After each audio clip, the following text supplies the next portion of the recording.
welcome to the Partnership Publishing Podcast.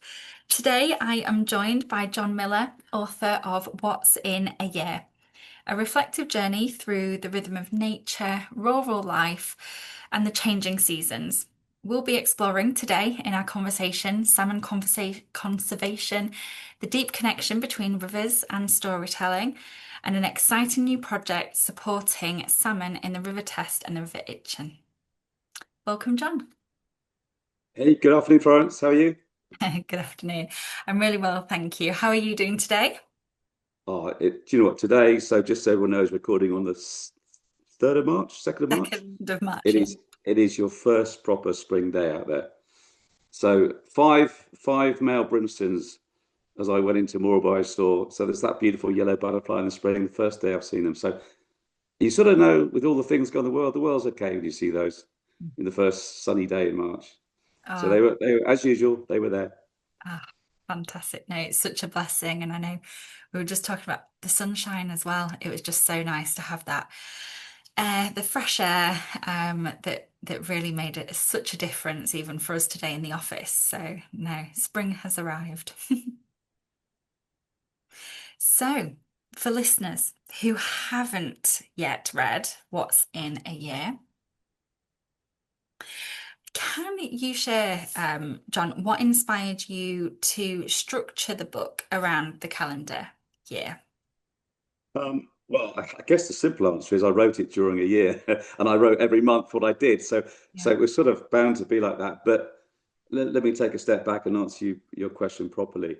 Um, the whole point about the book is trying to get people to connect and see nature a bit better around them. And I often get people, for example, they ask me, "Oh, how do I start gardening, John?" It's just like they look out the garden and go, "Oh, I just don't know where to start." Mm. Or grow vegetables. I say, "Well, just start with a raised bed. Start with one raised bed. Grow one vegetable, if you like, just to start, and then you can move from there. And then it's not so daunting. And in a way, as I put the book together, I thought, well, hang on, if we do it month by month, it makes that just a lot easier for people to take up. And people do go into it in different months and see what's about. So I Yeah. think it's just an easier way to consume something when there's a bit of a message there. Get out there and see what's going on. Yeah, absolutely. And I think, as we said, shared, spring has arrived. And what's fantastic in every section, every month, we've then got some fantastic photos that correlate with ultimately the message that you're sharing as well. The book feels deeply rooted in observation, as you shared, like everything that you've been experiencing each month, you'd written down and took note of, um, and particularly patience. How important is we talk about seasonal awareness to you personally? Well, I don't get seasonal awareness disorder if that's what you mean, No. or whatever it's Yeah, called. I like Um, that. Yeah. um, but I think, yeah, you talk about grounding, and it's just such a lovely. I worked for so long in a big corporate world that it grounded me and allowed me to connect to the real me every month by what's going on. And I just love that whole seasonal thing. Mm. You know, it's like I remember the first time I went to Florida at Christmas and seeing Christmas trees when it was 25 degrees centigrade. The sun just didn't seem right. Mm. And I'd really miss it if I didn't live in a country where you have the seasons. That they mean an awful lot to me. Mm. I think there is that element of slowing down, as you rightly say, grounding. I know even for me personally and as a team here, we live by the moon cycles, but then also the seasons. And when you do slow down to look to nature, that is, I believe, where patients come in, as you rightly say, even starting small and just growing one vegetable, for example, but the essence of that whole practice and process from planting the seed and watching it grow and the patience, but then when you see it, the reward, you get that with the seasonal awareness. I think just by slowing, stopping, having a walk out in nature and noticing, and rightly so, you share in your book every observation that you make, and just by observing, you naturally then are more mindful and you slow down and you experience so much more because of it. Yeah, because when you're outside and with nature, whatever you're doing, whatever you've got in your mind, whatever your job is, nature's carrying on regardless. Mm, And obviously the seasons, that's absolutely true. So it just reminds you there's lots of stuff going on out there which has got nothing to do with you. You mm. can observe it, you can look at it, you can help it, you can do all sorts of things. But even if you don't go there, it will still get on with its thing. Yeah. Yeah, it's whether you choose to observe or not, isn't it, ultimately? And Yeah. be a part of that, be a part of the process. Mm. No, it's Yeah, and for me, being part of the process is pretty important. And I write quite a bit in the book about gardening for wildlife, and I sometimes you're gardening for wildlife type books. They're a little bit fun, a bit dry and things, and there are obvious things to do like not using poison things like that. But I almost think of my garden, and this includes my vegetable garden as well. Is I'm a bit unique here. Garden, the wildlife comes first, yeah, and I garden for the wildlife. yeah, But what I try and get across, that doesn't mean you can't have a mown lawn and you can't have places without weeds and all the rest of it. Certainly no chemicals, but it's wildlife first, and then I wrap my all my other stuff around the garden, yeah. and that That's just nice. gives it another dimension rather than just say, "Hey, I grew some nice cabbages or I grew some nice flowers." Yeah, It makes it a lot deeper, the yeah, experience in your garden. absolutely. And then also, I know when people then start to go that little bit deeper, not just on the surface, you're talking about companion planting and really understanding. Um, it's such huge varieties that we have, and it can help nature in that way, as you rightly say, the wildlife. Yeah, and look, it's not all easy, and I have challenges with slugs and snails and all sorts of things. So companion planting is important, but I think humans now are realizing it. If I can relate sort of organic gardening to humans and microbes in your gut and things, if Mm. you kill everything, you will kill all the good stuff, and that's no different to the old days, how people thought about their own body and how they looked after themselves. It's exactly the same type of principle.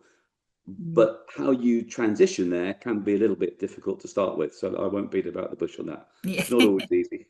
no, But hey, so absolutely. what? Life, isn't it, Yeah. ultimately? No, incredible. And for your writing carries both reverence and concern, I'd say.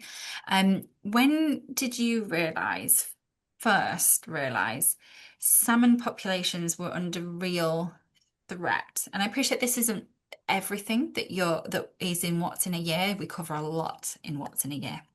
Um, but one of the first kind of concerns that you do share to mention is, yeah, salmon populations. Um, so when you fish for something, and more importantly, in the same piece of river, this is the River Dee up in Scotland, for 40 years you notice things. And you find actually you've noticed things that other people haven't because you've been there longer, because as you get older, you've just been there a lot longer.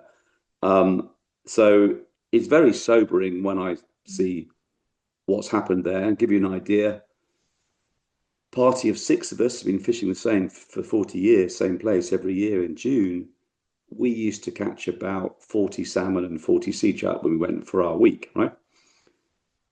The other year for last, we caught no salmon, about two sea trout. That's how, I mean, it's really fallen off a cliff the last 5 years. And so it's a natural thing that I now, I'm a trustee of the Atlantic Salmon Trust. So what can I do? It's no good complaining about it. Do something. And I write very much in the book about that. And the reason's in the book because I first started um, back in 2023 when I wrote the book. I started to understand more and help them and do some work there, and that's why that's in there. So although it's in there, then yeah, this is a problem that's been happening for decades, really, when you talk about salmon.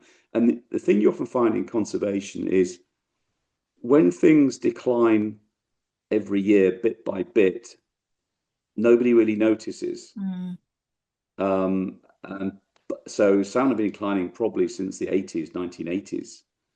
But then they really fell off a cliff about 6 years ago. Yeah, it's a real need. And as you say, you're proactively a board member and making positive change. So many readers and listeners may not understand how fragile the river ecosystems actually are. Um, what do you feel would surprise us the most? I think it's a good question, and it depends on the river and where in the country, all sorts of things you'd imagine, because nearly all conservation things are quite nuanced.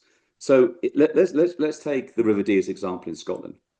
You look in that water, and it's a very clean looking water. It's clear. You can see the bottom apart from some peat stain, and you're in lovely sea. And you think, wow, what could be wrong here? Yeah, and it doesn't have. That's not like a sort of river in southern England which has sewage issues and things like that, right? So it's coming straight off the Cairngorms. It's clean water. So you say, well, what's wrong with this river, John? And here's a really good bit of data for you on this. So you think of where a lot of those salmon rivers are in Scotland, and they come from the high moorlands and the mountains. Yeah. There's no trees up there. Yeah, I'm not saying put trees all up there, because wrong tree, wrong place, and those things. But they are exposed to the sun, and that's been fine since the last ice age. But of course, we have hotter temperatures now. And I'll give you a really good example. So last summer, when we had the really hot summer, remember last July in 2025, um, there were temperature recordings up there at the top of the river of something like 24, 25 degrees. Now, if you think about it, that's the top of the river. So Mm. what you call a thermal pollution goes all the way down the river, right? Mm. And what you listeners may not be aware of, the salmon, it starts to get a little bit stressed about 18, 19 degrees centigrade, doesn't really feed. It can die at 25 degrees, right? They're Wow. built for cold water, cold, clean water. So there's a great example that you wouldn't necessarily think there's any problem here. You've got a lovely, clean looking river. Um, Ironically, you're also doing work now on there's a project called Project White Hart on the River Test and the Itchen in Hampshire, which is a chalk stream. So think of this: 600 miles further south in July, Mm. so further south, and certainly the air temperature was a lot warmer down here, but the river temperature was 16, 17 degrees Mm. because it comes out of the cool chalk aquifers. Right. So, and you have different problems there. The problems down here are abstraction, Mm. and when we get heavy rainfall, outflows and sewage, etc., etc. So, completely different set of problems down here in the south versus up in the north. Mm. Um, and yeah, a great example of some of the nuances in conservation there. Fascinating. No, thank you so much. It is enlightening because I think for so many of us, we're aware that something isn't right, and you naturally want to help in certain ways as well, or how much you can help. And one of those steps when you're curious is purchasing your book, What's in a Year. You're wanting to work with nature, you're wanting to work with the natural cycle. And yeah, when you don't know, knowledge is kind of power in that sense, and then hopefully being able to help in some way. You mentioned that, so you're involved in a new salmon conservation project. Um, can you tell us a little bit about it, a little bit more, and what you hope to achieve with these tests? Yeah, okay. So this is the one on the it's called Project White Hart in the River Test, Itchen and Meon in Hampshire. So different problems: abstraction, pollution from agriculture, pollution from sewage outflows, etc., etc. And about 2 years ago, there was only about less than 200 adult salmon actually went up both the test and the itching, right? So they come back, being at sea, come back to spawn. When you get to that low level, you really are at a critical situation. Now, remember what I just said earlier. These fish have survived because the water is relatively cold, right? So how do we help them? What do we do? And it's a great example of getting all the different bodies and people together.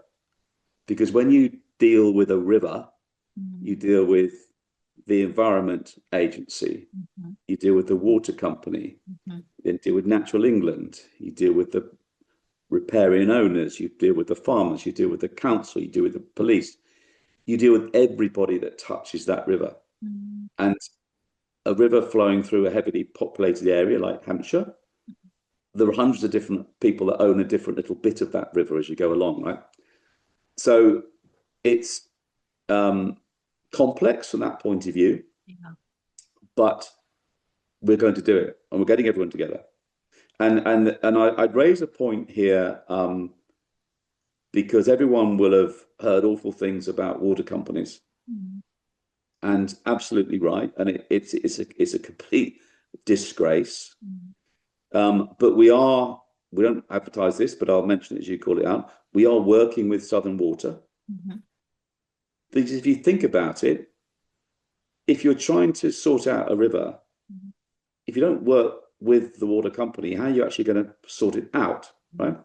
mm, And there are some funds. I mean, they have ecological funds anyway that we will use, mhm, but we have the absolute independence of how that money is used, right? mm, So they have no control over that.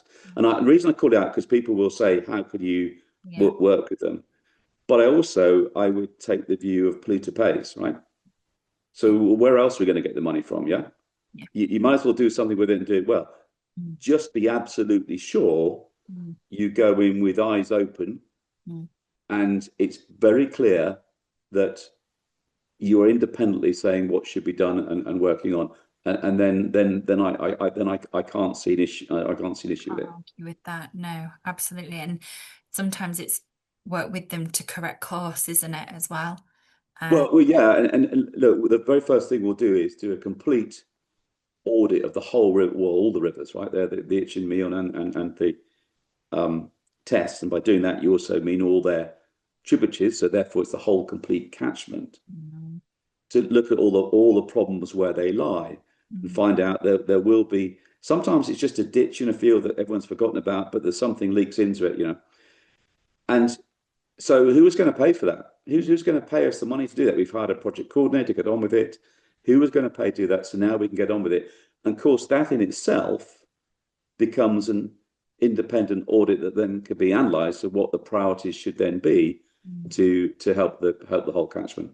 Yeah. And a lot of there's lots of good work you see going on in rivers, but they tend to be with, say, angling associations within the river.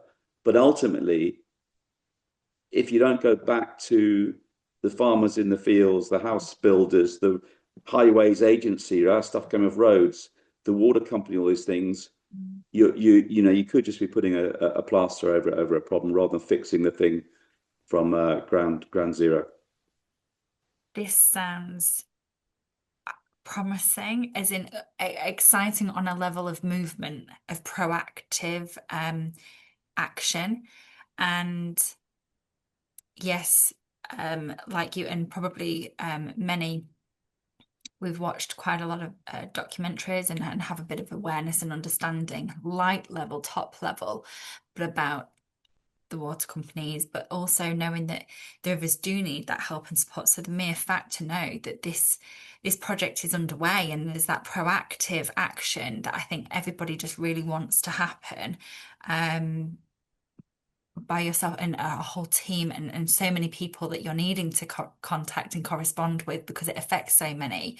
It just kind of goes to show, I believe the need for it as well. You Well, I mentioned, think that, yeah, and the I would hope that this can end up being a blueprint yeah. of how to engage with all those different people and water companies, whatever, Mm. because in that time you can't just throw rocks at each other. You got to come together at some point and make things work and Yeah, happen. So absolutely. we will see, but I'm incredibly hopeful. Yeah, I think you have to be when starting and delivering a project, regardless. So, no, Yeah. rooting for you all, very much so. You also mentioned there, and I don't think a lot of people would realize liaising with farmers or highways and things like that, and how that even affects the rivers. Um, and so, how does salmon conservation reflect the wider health of the British countryside? If we protect the rivers, protect salmon and conserve salmon, what wider impact does that have? How can more people be interested based on the wider impact?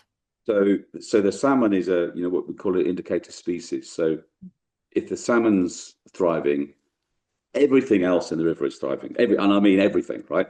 So all down to your little insects and stoneflies and mayflies and stuff, all the way up to your bigger predators and things as well. So it's sometimes it's hard because I think conservation in this country, they like focus on the big beasties, all the big predators, and Mm, people then put their money in for that. But yeah.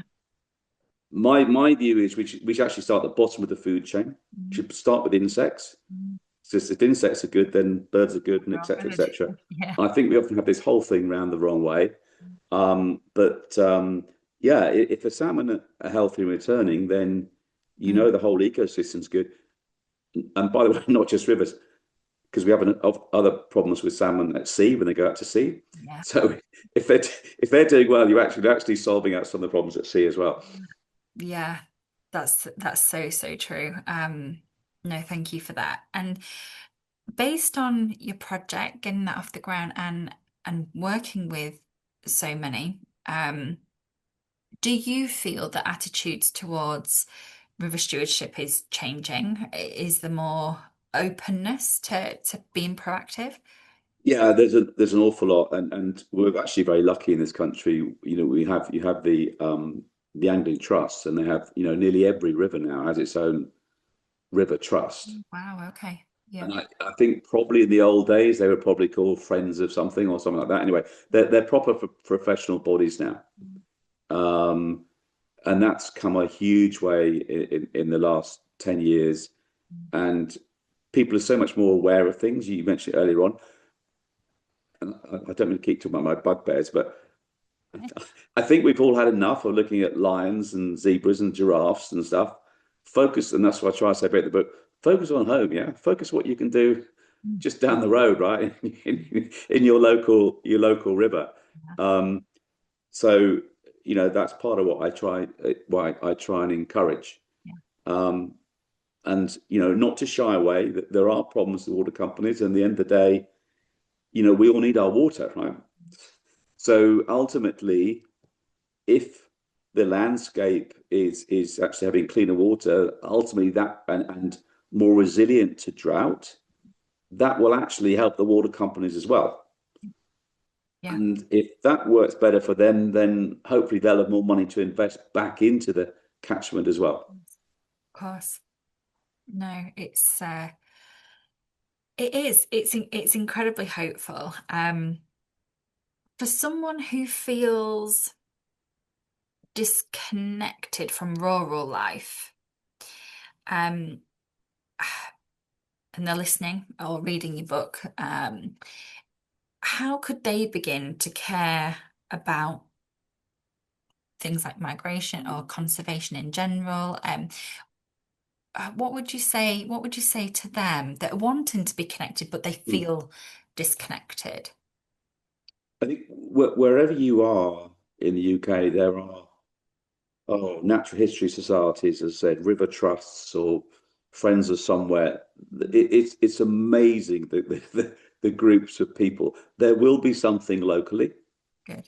Yeah. and that's what I absolutely encourage. I think you get so much more out of it locally because you see it on such a more regular basis. You can see what's happening, and you'll see rarer things simply because you'll see something that's unusual you haven't seen before, and you go, "Oh, that's different." Mm. And I'm not sure I wrote about it in the book. It's come out since, but things like Merlin Bird app, right? Mm. I don't know whether you know aware of that. So if you look up Merlin Bird app, and you can instantly put it on your phone, and it will tell you the bird that's singing and Wow. picture of it, etc., etc. So, and bird song is a classic example of if you don't know what the song is, you probably just ignore it. It say it might be quite nice, but you just and when you know what something is, it just means a bit well, a lot more to you really. So yeah, the Merlin Bird app is another good one. It's free download. Yeah. Oh, that's fantastic. Um, And so as technology is becoming more advanced and we're embracing it, that really helps as well and makes you feel partly connected and learn ultimately. yeah. Um, no, incredible. Thank you. How would you say writing what's in a year? Now, I know you, I don't believe it influenced you in any way. However, your writing of that, did it influence your passion for protecting not just the rivers, but conservation in general? Good question. So no, it didn't influence my passion at all. What it did influence was me wanting to get that message out more. Yeah, So so it's not just a book. yeah, So absolutely. I guess that's what it did, Yeah. and that's always been there because people WhatsApp me all the time, or what's this, John, or picture, what's that? So I'm always giving that, and I love doing that. So it just made me want to, as I say, open people's eyes a bit, and they can get so much more out of it. No, it's incredible. And it does just that. Um, if our listeners and your readers are wanting to support salmon conservation, what's the first small step they could take? And ultimately, how can people learn more, connect with you, and find out more about the new project as well? So in most of, if I if I come down to England rather than um, Scotland, then there aren't that many salmon around these days to go and True. connect with, Yeah. unfortunately. So I said there are the Rivers Trust. There's the Atlantic Salmon Trust, Mhm. which is actually the only body in the UK which is devoted 100% towards salmon and the salmon environment. Hence, it's in our name. And we also work with salmon across the whole of the northern hemisphere, including Pacific Ocean salmon as well, as we all come together to try and solve the problems we've got. Mhm. Um, so you could do that on the one down here in Hampshire. That's Project White Hart. Um, and and I guess your local angling clubs, yeah. I mean, there are lots of them. I think it's still the most popular sport out there in the country. Always used to be called that. I'm not sure now, but it always used to be. It's pretty popular. And What? and and a bit the other bit is getting kids involved because I owe so much of my enjoyment in life to being when I was a child, fishing and all these things. Mm, And if we don't do that with our children, then yeah. they're not going to grow up connected to this stuff. No. And I think that's so important. And it's the educational aspect of all of this. We subtly learn through what's in a year so much. And for those that are listening that are so intrigued, I implore you, please, to purchase a copy from any good bookshop. It is available. And I just thank you so much, John. Thank you for your time today. And thank you for your dedication and commitment to spreading the message, spreading the word. Super. Thank you, Florence. You Have a are good evening. welcome. Thank you. Bye.